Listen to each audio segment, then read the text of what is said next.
Hi students, ഇന്ന് മുതൽ നമ്മൾ ഡിസ്കസ് ചെയ്യാൻ പോകുന്നത് 10ാം ക്ലാസ്സിലെ മോഡൽ ക്വസ്റ്റ്യൻ പേപ്പറാണ്. അതായത് സമഗ്രയിൽ 3 സെറ്റ് ഓഫ് ക്വസ്റ്റ്യൻസ് ആണ് അവർ സൈറ്റിൽ ഇട്ടിരിക്കുന്നത്. അതിൽ സെറ്റ് എ ആണ് നമ്മൾ ചെയ്യാൻ പോകുന്നത്. ക്വസ്റ്റ്യൻ പേപ്പറിൽ നമുക്കറിയാം ആദ്യം കുറച്ച് ഇൻസ്ട്രക്ഷൻസ് തരും. അതായത് 15 മിനിറ്റ് ചോദ്യങ്ങൾ വായിച്ച് മനസ്സിലാക്കാനും ചിന്തിക്കാനും ഉള്ളതാണ്. പിന്നെ ഈ ക്വസ്റ്റ്യൻ പേപ്പറിൽ A B C D E എന്ന 5 ഭാഗങ്ങളിലായിട്ടാണ് ആകെ 28 ചോദ്യങ്ങളാണ് ഉൾപ്പെടുത്തിയിരിക്കുന്നത്. പിന്നെ എല്ലാ ചോദ്യങ്ങൾക്കും ഉത്തരം എഴുതണം. പിന്നെ എ ഓർ ബി പറഞ്ഞിട്ടുണ്ടെങ്കിൽ അവിടെ ഓപ്ഷൻസ് ആണ്, ഏതെങ്കിലും ഒന്ന് എഴുതിയാൽ മതി. പിന്നെ നമുക്ക് ഏത് ക്രമത്തിൽ വേണമെങ്കിലും എഴുതാം, പക്ഷേ ക്വസ്റ്റ്യൻ്റെ നമ്പർ കറക്റ്റായിട്ട് എഴുതണം. പിന്നെ ത്രികോണമിതി അഥവാ ട്രിഗ്നോമെട്രിയിൽ ടേബിൾ നമുക്ക് തന്നിരിക്കും, അളവുകൾ ചോദ്യപേപ്പറിൻ്റെ ലാസ്റ്റ് ഉണ്ടാവും. അവ എവിടേക്കാണോ ആവശ്യം വരുന്നത് അവിടെ ഉപയോഗപ്പെടുത്തുക. പിന്നെ ആവശ്യമുള്ള സ്ഥലങ്ങളിൽ ഉത്തരങ്ങൾ വിശദമായിട്ട് എഴുതുക. ഇതാണ് നമുക്ക് ഇൻസ്ട്രക്ഷൻസ് തന്നിരിക്കുന്നത്.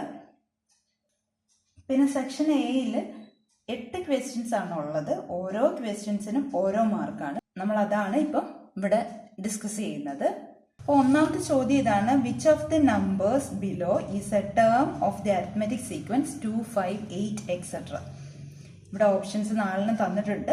അതായത് 2, 5, 8 എക്സെട്ര എന്ന സമാന്തര ശ്രേണിയിലെ പദമായത് ചുവടെ കൊടുത്തിരിക്കുന്നവയിൽ ഏതാണ് എന്നാണ് ചോദിച്ചിരിക്കുന്നത്. 2, 5, 8 എക്സെട്ര എന്ന സമാന്തര ശ്രേണി അരിത്മെറ്റിക് സീക്വൻസ് തന്നിട്ടുണ്ട്. ഇവിടെ ഒന്നാമത്തെ പദം എഫ് ആണ് നമ്മൾ എടുക്കുന്നത്. F 2, പൊതുവ്യത്യാസം D. പൊതുവ്യത്യാസം കാണാനായിട്ട് രണ്ടാമത്തിൽ നിന്ന് ഒന്നാമത്തെ കുറച്ചാൽ മതി. 5ൽ നിന്ന് 2 പോകുമ്പോൾ 3 ആണ്. പിന്നെ നമുക്ക് ജനറൽ ഫോം അതായത് പൊതുവായ രൂപം ഏത് ടേം കണ്ടുപിടിക്കാനും എക്സ് എൻ എന്നാണ് നമ്മൾ എഴുതുന്നത്. അതെങ്ങനെയാണ് കണ്ടുപിടിക്കുന്നത്? D N plus F minus D. ഓർക്കുന്നുണ്ടല്ലോ? ഇപ്പൊ ഡി പൊതുവ്യത്യാസം 3 N plus F minus D. F എന്ന് പറയുന്നത് 2, 2 മൈനസ് 3. ഇപ്പൊ 3n മൈനസ് 1 എന്ന് കിട്ടി. 2 മൈനസ് 3 എന്ന് പറയുന്നത് -1. അപ്പൊ ഇതാണ് ഇതിന്റെ പൊതുവായ രൂപം. അതായത് x1 കാണാനും x5 കാണാനും 5ാമത്തെ പദമാണെങ്കിലും 10ാമത്തെ പദമാണെങ്കിലും എത്രാമത്തെ പദമാണെങ്കിലും നമുക്ക് 3n മൈനസ് 1 ആണ്. അപ്പോൾ ഇതിന്റെ അർത്ഥം എന്താ? 3ന്റെ ഗുണന പട്ടികയിൽ നിന്ന് 1 കുറവ് അല്ലെ? 3 ഗുണം 1 3. 3ൽ നിന്ന് 1 കുറച്ചപ്പോഴല്ലേ 2 കിട്ടിയത്. ഇനി 3 ഗുണം 2 6. 6ൽ നിന്ന് 1 പോയപ്പോഴല്ലേ രണ്ടാമത്തെ പദമായ 5 കിട്ടിയത്. ഇനി 3 ഗുണം 3 9. 9ൽ നിന്ന് 1 പോയപ്പോഴല്ലേ 8 കിട്ടിയത്. നമ്മുടെ ഓപ്ഷൻസ് ഏതൊക്കെയാ? നമുക്ക് 4 ഓപ്ഷൻസ് തന്നിട്ടുണ്ട്. A 22, B 32, C 42, D 52.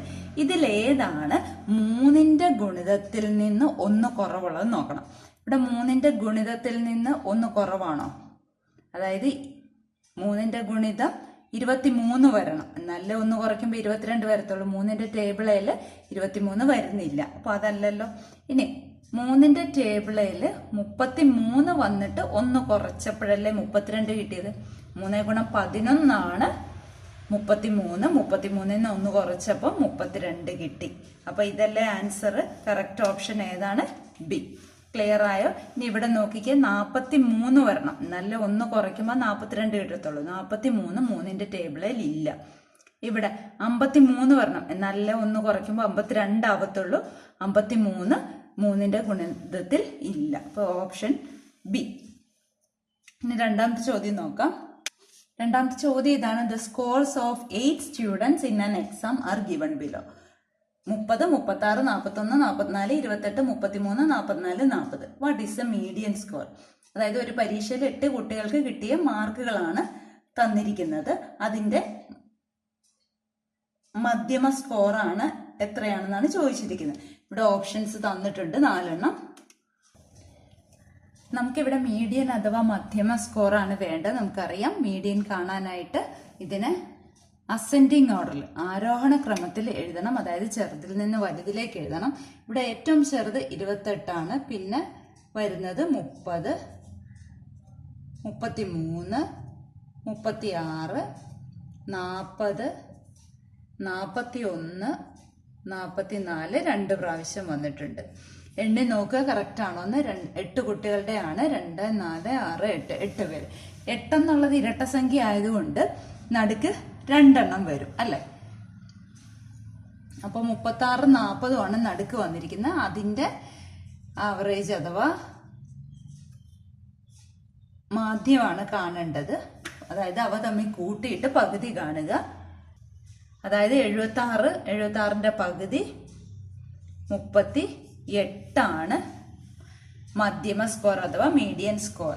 അപ്പൊ നമുക്കിവിടെ 4 ഓപ്ഷൻസ് ആണ് തന്നിരിക്കുന്നത്. അതിലെ 4ാമത്തെ ഡി ഓപ്ഷൻ ആണ് കറക്റ്റ്, 38. ഇനി 3ാമത്തെ ചോദ്യം നോക്കാം.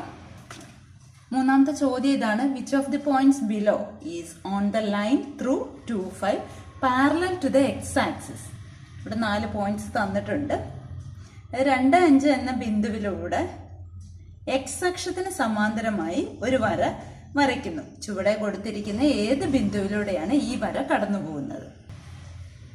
നമ്മുടെ ചോദ്യം ഇതാണ്: 2, 5 എന്ന ബിന്ദുവിലൂടെ എക്സ് അക്ഷത്തിന് സമാന്തരമായി, അതായത് ഇങ്ങനെ ഒരു വര വരച്ചാൽ അത് കടന്നു പോകുന്ന ബിന്ദു ഇതിലേതാണ് എന്നാണ് ചോദിച്ചിരിക്കുന്നത്. എക്സ് ആക്സിസ് ഇതാ അല്ലെ, എക്സ് അക്ഷം ഇതാ, അതിന് സമാന്തരമായിട്ടാണ് വര പോയിരിക്കുന്നത്. അപ്പൊ എക്സ് ആക്സിസിന് സമാന്തരമായിട്ട് പോയിരിക്കുന്ന വര ഈ ഒരു വൈ ആക്സിസ് അല്ലെ 5 എന്ന ബിന്ദുവിൽ കൂടെയാണ് കടന്നു പോകുന്നത് അല്ലെ. അവിടെ വൈ സൂചക സംഖ്യയാണ് 5, എക്സ് സൂചക സംഖ്യ എത്രയേ വരത്തുള്ളൂ? വൈ ആക്സിസിൽ വരുമ്പം, വൈ അക്ഷത്തിൽ വരുമ്പം എക്സ് സൂചക സംഖ്യ 0 അപ്പൊ 0, 5 അഥവാ എ ഓപ്ഷൻ ആണ് കറക്റ്റ്. ഇനി നമുക്ക് 4ാമത്തെ ചോദ്യം നോക്കാം.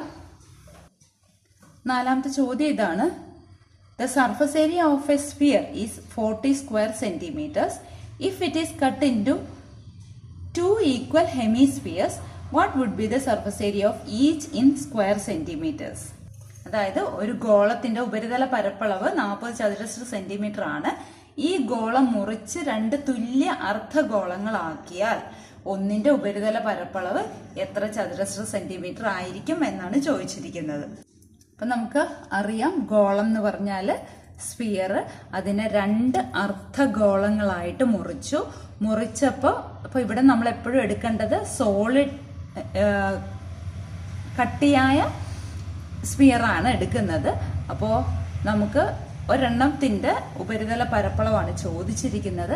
ഇതിന്റെ ഉപരിതല പരപ്പളം എന്ന് പറയുമ്പോൾ ഇതിന്റെ പുറവും വരും, ഈ ഒരു വശവും വരും അല്ലെ.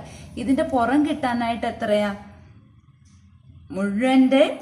മുഴുവനും ഉള്ളതിന്റെ പകുതിയാണ് ഈ ഒരു വളഞ്ഞ ഭാഗം അല്ലെ. മുഴുവനും 40 ആണെങ്കിൽ അതിന്റെ പകുതി എത്ര വരും? 20 വന്നു അല്ലെ. 20 വന്നു അതിന്റെ പകുതി. പിന്നെ ഇതിന്റെ പരപ്പളവ് എത്ര വരും? നമ്മൾ പഠിച്ചതാണ്. ഇതെന്ന് പറയുന്ന മുഴുവനും കൂടെ ഉള്ള ഉപരിതല പരപ്പളവ് 4πr² ആണ്. പകുതി ഈ ഒരു വശം മാത്രം 2πr². അതിന്റെയും പകുതിയാണ് ഇവിടെ വരുന്ന πr² അല്ലെ. അപ്പൊ 20ന്റെ പകുതി എത്ര വന്നു? 10. അത് രണ്ടും കൂടെ കൂട്ടുമ്പോൾ 30 ചതുരശ്ര സെന്റിമീറ്റർ അഥവാ സ്ക്വയർ സെന്റിമീറ്റർ എന്ന് കിട്ടിയല്ലോ. അപ്പൊ നമ്മുടെ ഓപ്ഷൻ ഏതാണ് കറക്റ്റ്? നമുക്ക് 4 ഓപ്ഷൻസ് തന്നിട്ടുണ്ട്. A 10, B 20, C 30, D 40. അപ്പൊ C ആണ് നമ്മുടെ കറക്റ്റ് ആൻസർ. ഇനി 5ാമത്തെ ചോദ്യം ചെയ്യാം. 5ാമത്തെ ചോദ്യം ഇതാണ്: the algebraic form of an arithmetic sequence is xn = 4n + 1. In this sequence, how much more than the 10th term is the 15th term? അതായത് ഒരു സമാന്തര ശ്രേണിയുടെ ബീജഗണിത രൂപം xn = 4n + 1 ആണ്. ഈ ശ്രേണിയിലെ 10ാമത്തെ പദത്തിനേക്കാൾ എത്ര കൂടുതലാണ് 15ാമത്തെ പദം എന്നാണ് ചോദിച്ചിരിക്കുന്നത്. അപ്പൊ xn, അതായത് n-ാം പദം കാണാനുള്ള സമവാക്യം തന്നിട്ടുണ്ട്, 4n + 1 എന്ന് തന്നിട്ടുണ്ട്. അപ്പൊ x1 കാണണമെങ്കിൽ n-ന് 1 ഇട്ട് കൊടുക്കുക. ഇവിടെ 10ാമത്തെ പദവും 15ാമത്തെ പദവും, അതായത് x10ഉം x15ഉം ആണ് നമുക്ക് കാണേണ്ടത്. അപ്പോ x10 എന്ന് പറഞ്ഞാല് n-ന് 10 ഇട്ട് കൊടുത്താൽ പോരെ. അപ്പൊ 4 × 10, 4n എന്ന് പറഞ്ഞാൽ 4 × n ആണ്, +1. ആദ്യം ഗുണനം ചെയ്യണം, എന്നിട്ടേ ഉള്ളൂ കൂട്ടുകയുള്ളൂ. 40 + 1 എന്ന് പറയുന്നത് 41 ആണ്. ഇനി x15 കാണാം. 4 × 15 + 1. 4 × 15 60 + 1 61. അപ്പൊ 41നേക്കാൾ എത്ര കൂടുതലാണ് 61? അതായത് x10നേക്കാൾ 10ാമത്തെ പദത്തിനേക്കാളും 15ാമത്തെ പദം കിട്ടാൻ എത്ര കൂട്ടണം? അപ്പോൾ 20 കൂടുതലാണ് അല്ലേ. നമുക്ക് ഓപ്ഷൻസ് 4 തന്നിട്ടുണ്ട്. A5, B4, C41, D20. അപ്പോൾ 20 അല്ലേ കറക്റ്റ് ആൻസർ അല്ലേ. ഇനി ഞാനിത് വേറൊരു മെത്തേഡിലും കൂടെ പറഞ്ഞുതരാം. അതായത് ഏത് ക്വസ്റ്റ്യൻ വന്നാലും ഇതിപ്പോൾ നമുക്ക് ചെറിയ നമ്പേഴ്സ് ആണ്, എളുപ്പത്തിൽ കണ്ടുപിടിക്കാം. അപ്പൊ നമുക്കറിയാം x10 നിന്ന് x15 എത്താൻ എത്ര പ്രാവശ്യം ഡി കൂട്ടണം. ഓരോ പ്രാവശ്യവും ഓരോ ഡി, പൊതുവ്യത്യാസം കോമൺ ഡിഫറൻസ് സെയിം ആണല്ലോ. അപ്പൊ ഇവിടെ ഒരു പ്രാവശ്യം ഡി കൂട്ടി, ഇവിടെ രണ്ടാമത്, മൂന്നാമത്, നാലാമത്, അഞ്ചാമത് 5 പ്രാവശ്യം ഡി കൂട്ടുമ്പോഴാണ് x15 എത്തുന്നത്, 15ാമത്തെ പദത്തിൽ എത്തുന്നത്, 10ാമത്തെ പദത്തിൽ നിന്ന്. ഇവിടെ നിന്ന് നമുക്ക് പൊതുവ്യത്യാസം അഥവാ ഡി എത്രയെന്ന് കിട്ടി? 4 എന്ന് മനസ്സിലാക്കാൻ സാധിക്കും അല്ലെ. ഈ ആദ്യം എഴുതിയിരിക്കുന്ന നമ്പറാണ്, എന്നിന്റെ കൂടെയുള്ള നമ്പറാണ് പൊതുവ്യത്യാസം അഥവാ കോമൺ ഡിഫറൻസ് അഥവാ ഡി. അപ്പോ നമുക്ക് ഈ ഇവിടെ നിന്ന് ഇവിടം വരെ എത്താൻ എത്ര ഡി കൂട്ടിയെന്നാ പറഞ്ഞ? 5 ഡി കൂട്ടി. 5 ഗുണം ഡി എത്രയാണ്? 4. 5 ഗുണം 4 20 ആയില്ലേ. അപ്പൊ അങ്ങനെയും കണ്ടുപിടിക്കാം. ഇനി നമുക്ക് 6ാമത്തെ ചോദ്യം ചെയ്യാം. 6ാമത്തെ ചോദ്യം ഇതാണ്. What are the x coordinates of the points where the graph of the polynomial P of x equal to x² - 6x + 8 cuts the x axis. അതായത് P of x equal to x² - 6x + 8 എന്ന ബഹുപദത്തിന്റെ ചിത്രം X അക്ഷത്തെ മുറിച്ച് കടക്കുന്ന ബിന്ദുക്കളുടെ X സൂചക സംഖ്യകൾ ഏതൊക്കെ എന്നാണ് ചോദിച്ചിരിക്കുന്നത്. നമുക്കറിയാം ഇവിടെ എക്സ് അക്ഷത്തെ കട്ട് ചെയ്തു.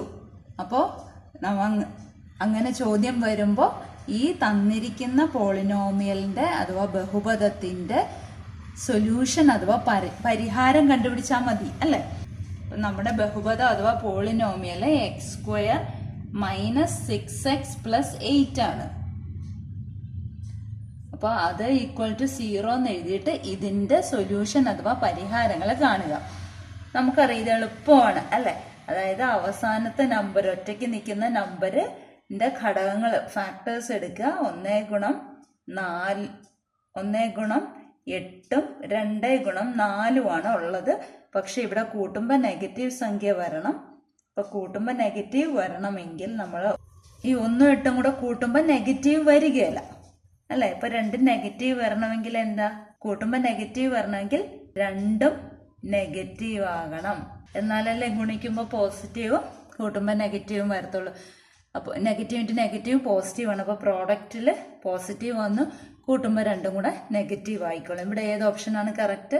-2ഉം -4ഉം. അപ്പൊ ഇതിനെ എങ്ങനെ എഴുതാം? x - 2 × x - 4 = 0. അപ്പൊ ആദ്യത്തെ ബ്രാക്കറ്റ് അല്ലെങ്കിൽ രണ്ടാമത്തെ ബ്രാക്കറ്റ് ഏതെങ്കിലും ഒന്ന് 0 ആകും. അതായത് ഒന്നാമത്തെ 0 ആയാൽ എക്സിന്റെ വില എത്ര വന്നു? 2. രണ്ടാമത്തെ 0 ആയാൽ എക്സിന്റെ വില എത്ര വന്നു? 4. നമുക്ക് ഇവിടെ തന്നിരിക്കുന്ന ഓപ്ഷൻസ് ഏതൊക്കെയാണ്? 4 ഓപ്ഷൻസ് തന്നിട്ടുണ്ട്. അതിൽ 2ഉം 4ഉം വന്നിരിക്കുന്നത് ഒന്നാമത്തെ ഓപ്ഷനാണ്. അതായത് എ ആണ് കറക്റ്റ് ആൻസർ. ക്ലിയർ ആയല്ലോ. ഇനി നമുക്ക് 7ാമത്തെ ചോദ്യം നോക്കാം. ചോദ്യം ഇതാണ്. The equation of A line is 2x - y = 0. Read the following statements given below. ഇവിടെ 4 സ്റ്റേറ്റ്മെന്റ്സ് ആണ് തന്നിരിക്കുന്നത്. ഒന്നാമത്തത് 1, 2 is a point on this line. രണ്ടാമത്തെ 2, 1 is a point on this line. മൂന്നാമത്തെ the point where this line cuts the x-axis is 1, 0.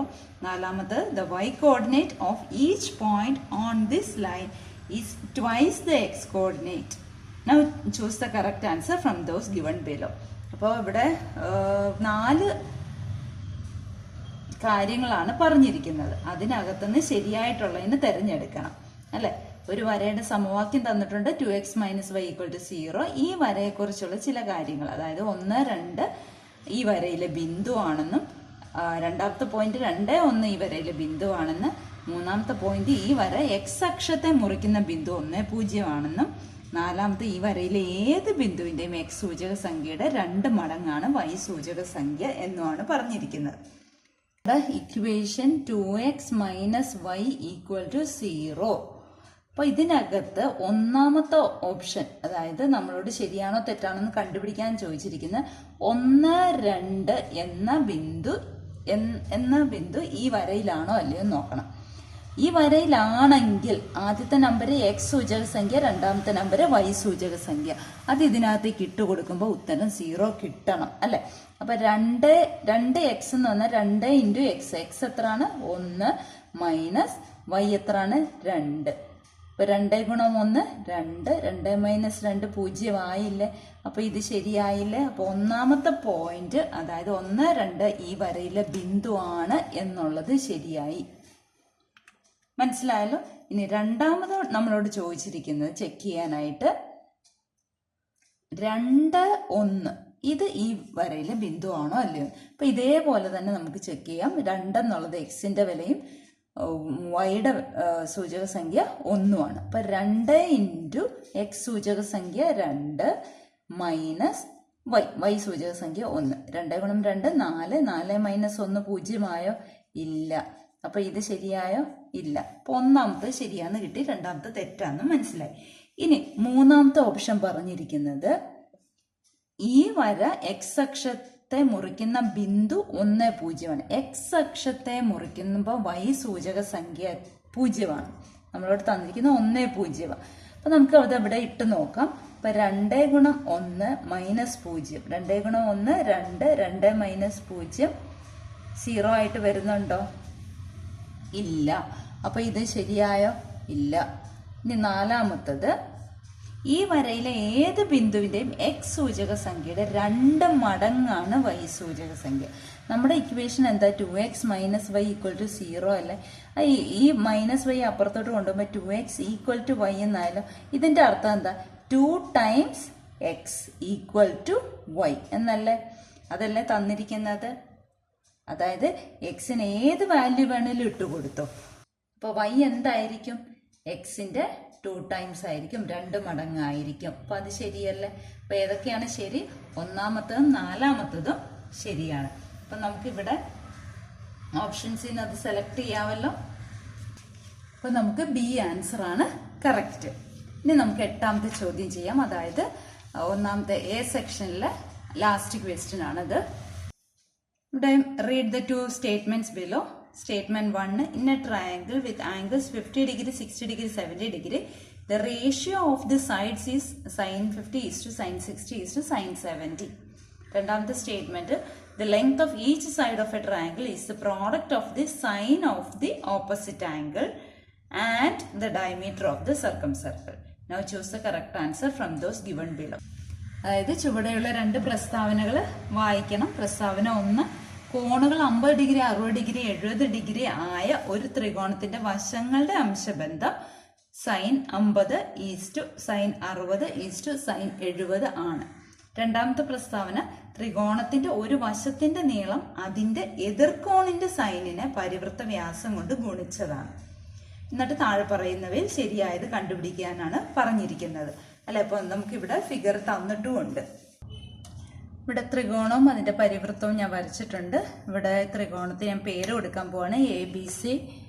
അപ്പൊ നമുക്കിത് ഞാണിന്റെ നീളം അഥവാ ഒരു കോഡിന്റെ നീളം കാണുന്നത് എങ്ങനെയാണ്?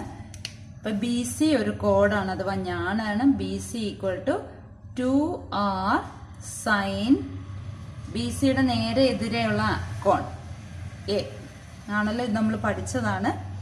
പിന്നെ അതേപോലെ AC ഈക്വൽ ടു 2R, AC-യുടെ നേരെ എതിർവശത്തുള്ള കോൺ സൈൻ B. പിന്നെ AB equal to 2R sine C. നമുക്കറിയാവുന്നതാണ്. R എന്ന് പറയുന്നത് അതിന്റെ പരിവൃത്ത ആരം അഥവാ സർക്കം റേഡിയസ് ആണ്. ഇപ്പൊ 2R എന്ന് പറയുന്ന സർക്കം ഡയമീറ്റർ അല്ലെ, പരിവൃത്ത വ്യാസമാണ്. നമ്മളോട് ചോദിച്ചിരിക്കുന്ന ഒന്നാമത്തെ പ്രസ്താവന നമ്മളോട് പറഞ്ഞിരിക്കുന്നത് കോണുകൾ 50 60 70 ഡിഗ്രി ആയ ഒരു ത്രികോണത്തിന്റെ വശങ്ങളുടെ അംശബന്ധം. അപ്പൊ ഇത് മൂന്നുമാണല്ലോ വശങ്ങൾ അല്ലെ. വശങ്ങളുടെ അംശബന്ധം നമ്മൾ നോക്കുമ്പോ BC is to AC is to AB. അപ്പൊ എന്താ BCക്ക് പകരം നമുക്ക് എന്ത് എഴുതാം? 2R sine A is to 2R sine B is to 2R sine C എന്ന് എഴുതാമല്ലോ. ഇവിടെ എല്ലായിടത്തും ഈ 2R കോമൺ ആയതുകൊണ്ട് നമുക്ക് അതിനെ ക്യാൻസൽ ആക്കിയിട്ട് എന്തെഴുതാം? Sine A is to sine B is to sine C എന്ന് എഴുതാമല്ലോ. അപ്പോൾ ഇതാണ് ഒന്നാമത്തെ പ്രസ്താവന. അപ്പോൾ ഒന്നാമത്തെ പ്രസ്താവന ശരിയാണല്ലോ, ഒന്നാമത്തെ സ്റ്റേറ്റ്മെന്റ് കറക്റ്റ് ആണ്. ഇനി രണ്ടാമത്തെ പ്രസ്താവന പറഞ്ഞിരിക്കുന്നത് എന്താ? ത്രികോണത്തിന്റെ ഒരു വശത്തിന്റെ നീളം അതിന്റെ എതിർകോണിന്റെ സൈനിനെ പരിവൃത്ത വ്യാസം കൊണ്ട് ഗുണിച്ചാണ്. അതായത് ട്രയാങ്കിളിന്റെ ഒരു സൈഡിന്റെ ലെങ്ത്. അപ്പൊ ബി സി എന്നുള്ള ഒരു സൈഡ് എടുക്കാം. ബി സി എന്ന് പറയുന്നത് അതിന്റെ ഓപ്പോസിറ്റ് ആംഗിൾ, അതായത് എയുടെ സൈനിനെ എടുക്കുക, സൈൻ എ, അതിനെ സർക്കം ഡയമീറ്റർ കൊണ്ട് മൾട്ടിപ്ലൈ ചെയ്തിരിക്കുക. സർക്കം റേഡിയസ് ആണ് 6, 2r എന്ന് പറഞ്ഞപ്പോൾ സർക്കം ഡയമീറ്റർ അതിനെ കൊണ്ടല്ലേ മൾട്ടിപ്ലൈ ചെയ്തിരിക്കുന്നത് അല്ലെ. അപ്പോൾ B C equal to 2r sine A, അല്ലെങ്കിൽ എന്താ circum diameter into sine A. എന്താണ്? ഈ ബി സിയുടെ നേരെ ഓപ്പോസിറ്റ് എതിരെ കിടക്കുന്ന കോണാണ്. അപ്പൊ അത് ശരിയാണല്ലോ. അപ്പോ നമുക്കിവിടെ ഒന്ന് ശരി, രണ്ടാമത്തത് തെറ്റ് എന്നാണോ ആദ്യത്തെ ഓപ്ഷൻ പറഞ്ഞിരിക്കുന്നത്. അപ്പോൾ എ ആൻസർ എന്താണ്? തെറ്റാണ്. ബി ആൻസർ 1 തെറ്റും 2 ശരി എന്നാണ് പറഞ്ഞിരിക്കുന്നത്, അതും തെറ്റാണ്. ഇനി സി ഓപ്ഷൻ പറഞ്ഞിരിക്കുന്നത് 1, 2 ശരി. അതായത് പ്രസ്താവന 1ന്റെ റീസൺ ആണ്, കാരണമാണ് പ്രസ്താവന 2. അതല്ലേ കറക്റ്റ്? അപ്പോൾ സി ഓപ്ഷൻ ആണ് കറക്റ്റ്. C option correct. 8 ചോദ്യങ്ങളും മനസ്സിലായല്ലോ. ചെയ്തു പഠിക്കാൻ നമുക്ക് സെക്ഷൻ ബി അടുത്ത വീഡിയോയിൽ ചെയ്യാം.